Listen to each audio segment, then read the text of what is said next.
कैसे हैं? आशा करता हूँ कि बहुत ही अच्छे होंगे और आज हम लोग करने वाले हैं बिहार जीव का जो आप लोगों का एग्ज़ाम चल रहा है, जिनका भी पेपर 7 अब जो है 7 से लेके और 15 दिसंबर के बीच में जिनका भी एग्ज़ाम बच चुका है, ठीक है? उनके लिए ये स्पेशल ही क्लास है।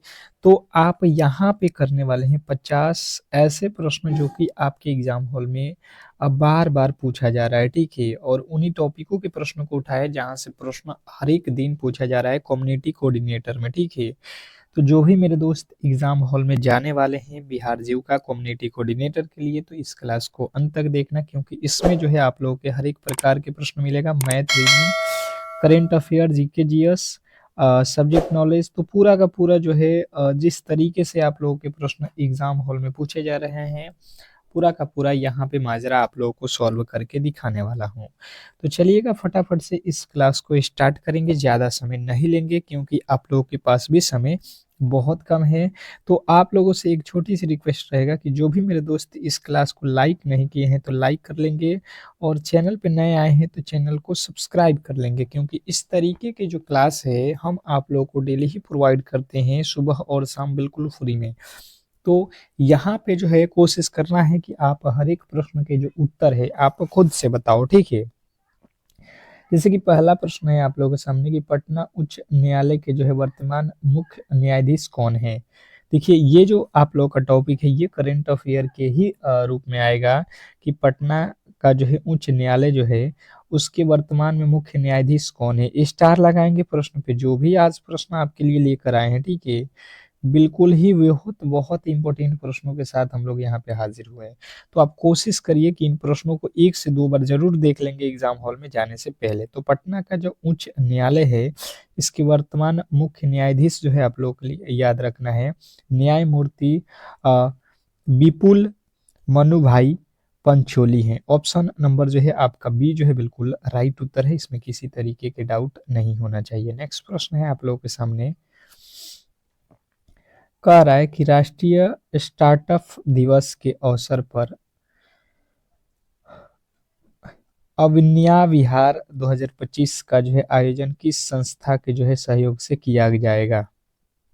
राष्ट्रीय स्टार्टअप दिवस के अवसर पर अविन्या विहार 2025 का जो है आयोजन किस संस्था के सहयोग से किया गया? तो जिन्होंने बताया यहाँ पे 27वें नंबर प्रश्न का जो राइट उत्तर है आप लोगों को जिनने बताया यहाँ पे कि जो है चंद्रगुप्त जो है इंस्टीट्यूट ऑफ मैनेजमेंट तो बिल्कुल राइट उत्तर है ऑप्शन नंबर सी। नेक्स्ट प्रश्न देखिएगा आप लोगों के सामने आ चुका है कि बिहार जनगणना 2011 के अनुसार राज्य की कुछ जो है जनसंख्या कितनी है ये आप लोगों से पूछा गया है कि बिहार राज्य है जिसकी जनगणना 2011 के अनुसार जो है राज्य की कुल जो है जनसंख्या कितनी है ये आप लोग को बताना है क्वेश्चन नंबर 28। 28वें नंबर प्रश्न का जो राइट उत्तर है फटाफट से आप लोगों को बताना है। 28वें नंबर प्रश्न का राइट उत्तर बताने की कोशिश करेंगे सभी लोग फटाफट से जिन्होंने भी बताया है यहाँ पे कि 10.41 करोड़ तो बिल्कुल राइट उत्तर है ऑप्शन नंबर बी। जिन्होंने भी बी को बताया है उनके बिल्कुल राइट उत्तर है। अगला प्रश्न आपके सामने है फटाफट से आप लोग बताइएगा कि 2011 की जनगणना के अनुसार बिहार में साक्षरता दर क्या है? 2011 की जनगणना के अनुसार बिहार की साक्षरता दर क्या है? Question number 29। 29वें नंबर प्रश्न का जो राइट उत्तर है फटाफट से आप लोगों को बताना है कि 2011 के जनगणना के अनुसार बिहार की साक्षरता दर क्या है? फटाफट से आपके राइट उत्तर आने चाहिए। फटाफट से आप लोग बताएंगे 29वें नंबर प्रश्न का राइट उत्तर जिन्होंने बताया है कि 61.8% तो बिल्कुल राइट उत्तर है ऑप्शन नंबर बी। नेक्स्ट प्रश्न आप लोगों के सामने है और अगला प्रश्न है कि 2011 के जनगणना के अनुसार बिहार का जो है लिंगानुपात कितना है? 2011 की जनगणना के अनुसार बिहार का जो लिंगानुपात है वो कितना है ये आप लोग को बताना है क्वेश्चन नंबर 30। 30वें नंबर प्रश्न का जो है राइट उत्तर बताएंगे सभी लोग 2011 के जो है जनगणना के अनुसार बताना है तो जिन्होंने बताया है यहाँ पे कि जो है 1021 तो बिल्कुल राइट उत्तर है आपका ऑप्शन नंबर डी।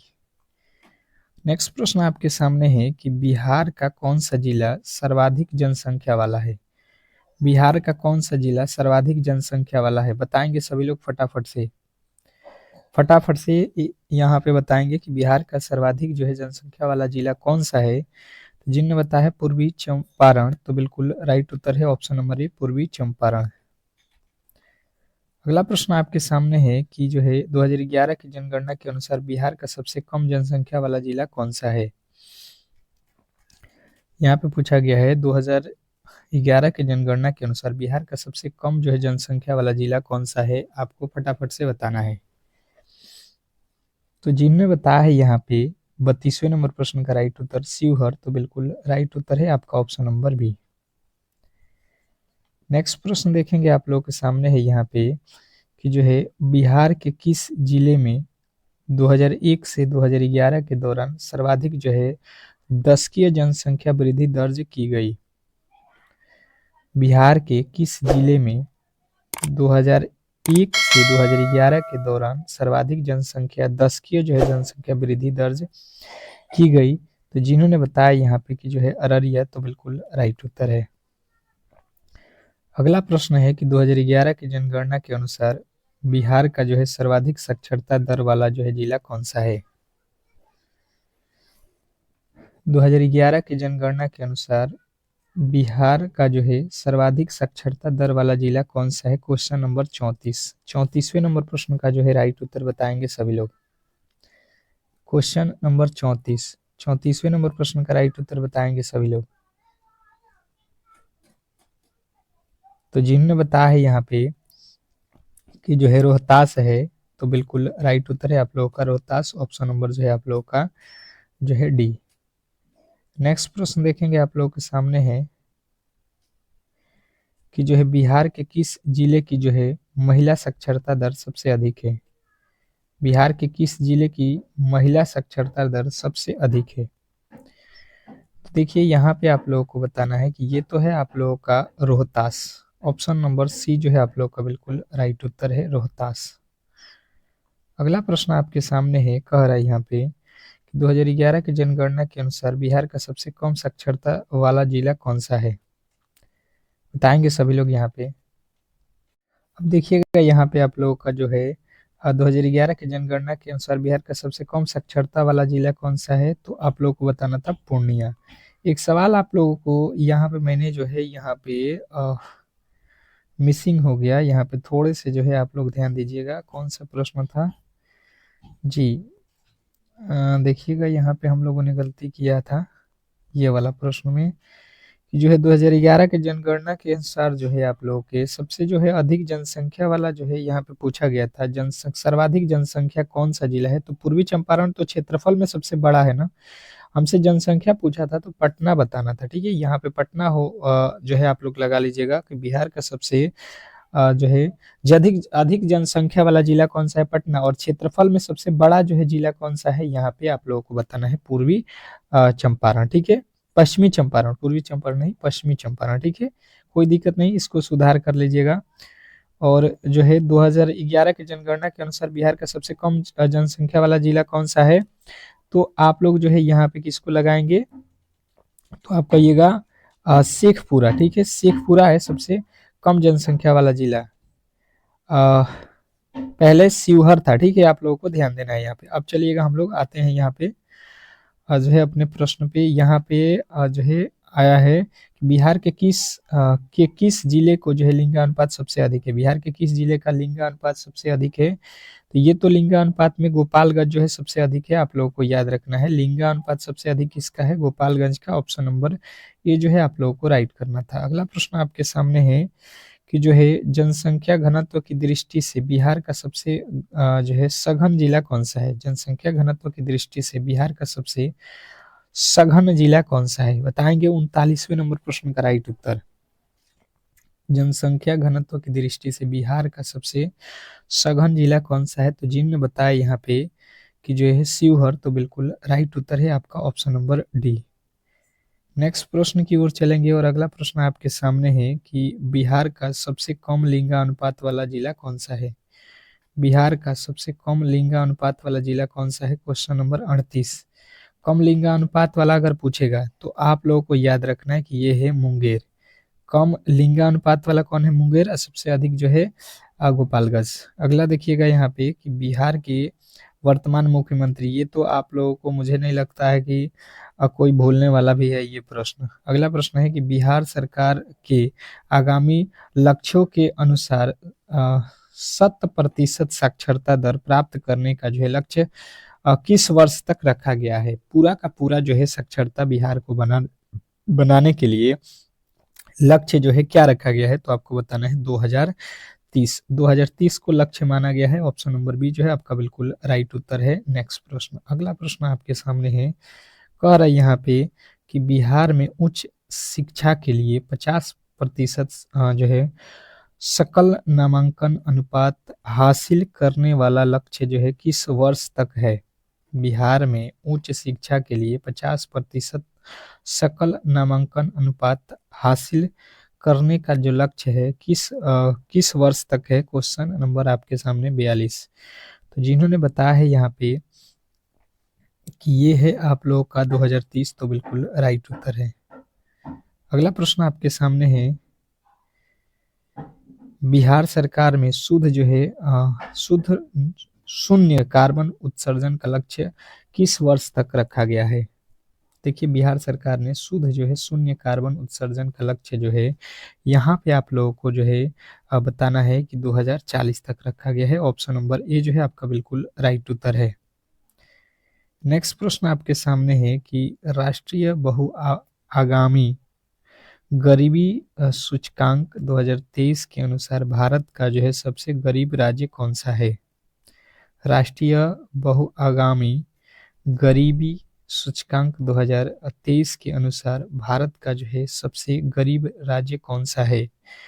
तो जिन्होंने बताया यहाँ पे कि ये जो है सबसे गरीब राज्य है आप लोग का बिहार, तो बिल्कुल राइट उत्तर है।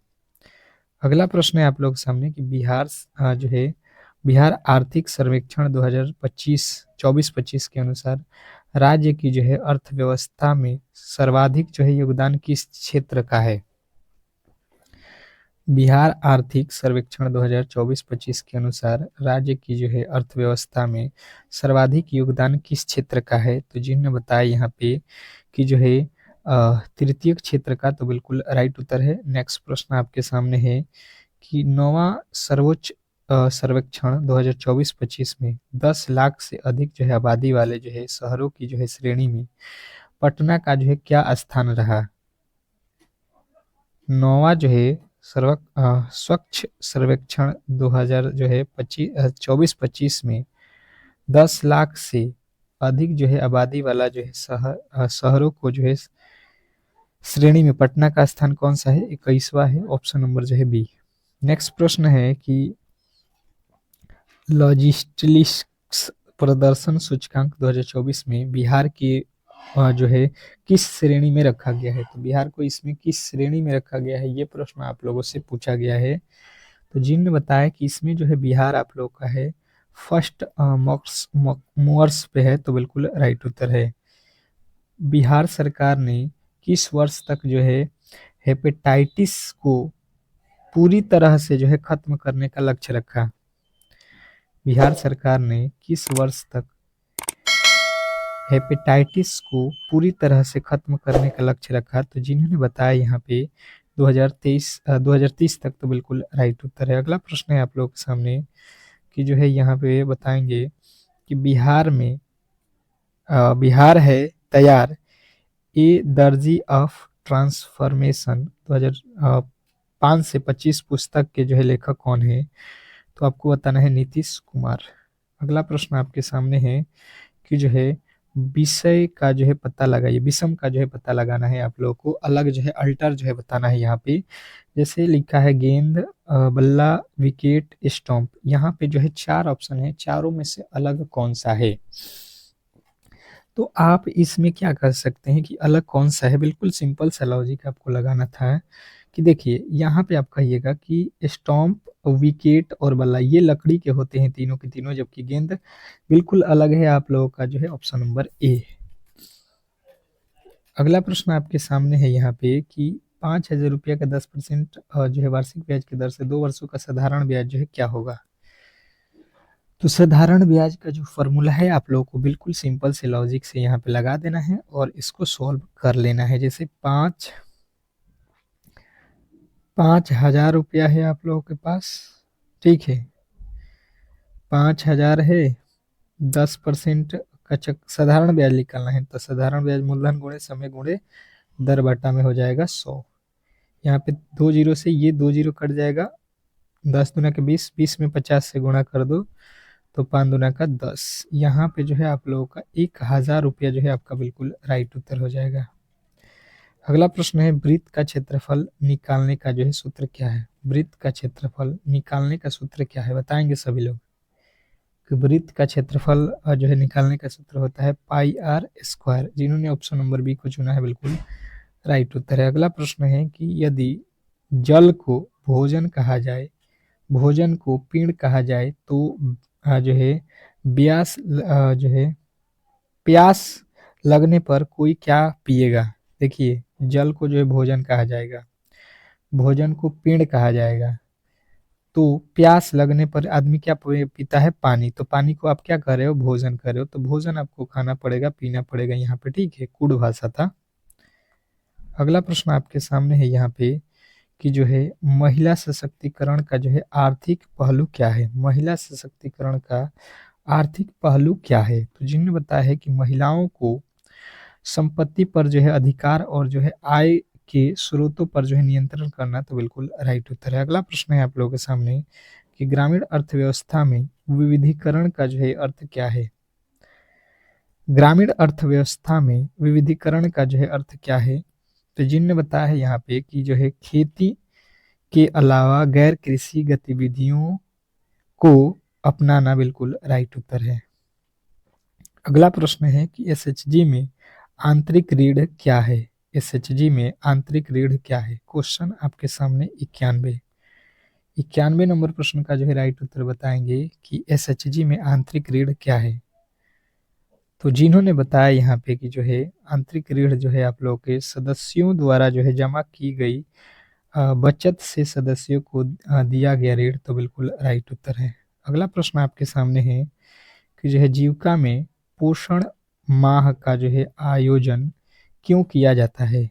जीविका में पोषण माह का जो है आयोजन क्यों किया जाता है। तो जिन्होंने बताया यहाँ पे कि ये किया जाता है आप लोगों का पोषण एवं स्वास्थ्य एवं स्वच्छता पर जो है जागरूकता बढ़ाने के लिए, तो बिल्कुल राइट उत्तर है। अगला प्रश्न है कि क्षमता निर्माण का जो है आजीविका संवर्धन में क्या जो है महत्व है। क्षमता निर्माण का जो है आजीविका संवर्धन में क्या महत्व है। तो जिन्होंने बताया है कि ये है आप लोग के लोगों को नए जो है कौशल सिखाकर उनकी आय अर्जित करने की क्षमता को बढ़ाना, तो बिल्कुल राइट उत्तर है। बीमा को वित्तीय योजना में क्यों जो है शामिल किया जाना चाहिए।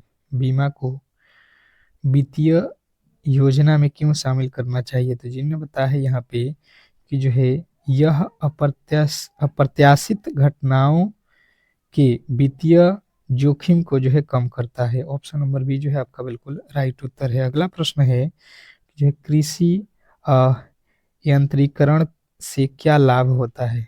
कृषि यंत्रीकरण से क्या लाभ होता है बताएंगे सभी लोग। तो जिन्होंने बताया यहाँ पे कि यहाँ पे जो है श्रम और जो है समय की बचत होती है, उत्पादकता में वृद्धि होती है, खेती की लागत कम हो जाती है, ठीक है। अगला प्रश्न आपके सामने है यहाँ पे पंचायती राज दिवस कब मनाया जाता है। पंचायती राज दिवस कब मनाया जाता है बताएंगे सभी लोग कि पंचायती राज दिवस कब मनाया जाता है। तो जिन्होंने बताया है 24 अप्रैल, बिल्कुल राइट उत्तर है। अगला प्रश्न आपके सामने है कि सामाजिक पूंजी का क्या अर्थ है। सामाजिक पूंजी का क्या अर्थ है बताएंगे सभी लोग, बताएंगे यहाँ पे कि सामाजिक पूंजी का क्या अर्थ है। तो जिन्होंने बताया है यहाँ पे कि जो है समुदाय के सदस्यों के बीच विश्वास, सहयोग और जो है नेटवर्क का जो है नेटवर्क, तो बिल्कुल राइट उत्तर है। अगला प्रश्न है कि कौशल विकास का जो है मुख्य उद्देश्य क्या है? कौशल विकास का मुख्य उद्देश्य क्या है? तो जिन्होंने बताया है कि कौशल विकास का मुख्य उद्देश्य युवाओं को रोजगार योग्य बनाना, बिल्कुल राइट उत्तर है। अगला प्रश्न है कि डिजिटल वित्तीय समावेशन का क्या अर्थ है? डिजिटल वित्तीय समावेशन का क्या अर्थ है? तो जिनने बताया है यहाँ पे कि डिजिटल माध्यमों से वित्तीय सेवाओं तक जो है पहुंच प्रदान करना, तो बिल्कुल राइट उत्तर है। अगला प्रश्न है कि जीविका में सतत कृषि पर जोर क्यों दिया जाता है? जीविका में सतत कृषि पर जोर क्यों दिया जाता है? तो जिनने बताया यहाँ पे कि यह पर्यावरण के जो है अनुकूल है और मिट्टी के स्वच्छ को जो है बनाए रखती है, तो बिल्कुल राइट उत्तर है। तो इस तरीके से जो है आज के क्लास को हम लोग यहीं पे समाप्त करेंगे। अगर आपको ये क्लास अच्छा लगा है तो प्लीज़ जो है आप लोग इस क्लास को लाइक करके चैनल को सब्सक्राइब कर लीजिए। मिलते हैं एक और बेहतरीन क्लास के साथ, तब तक के लिए जो है धन्यवाद।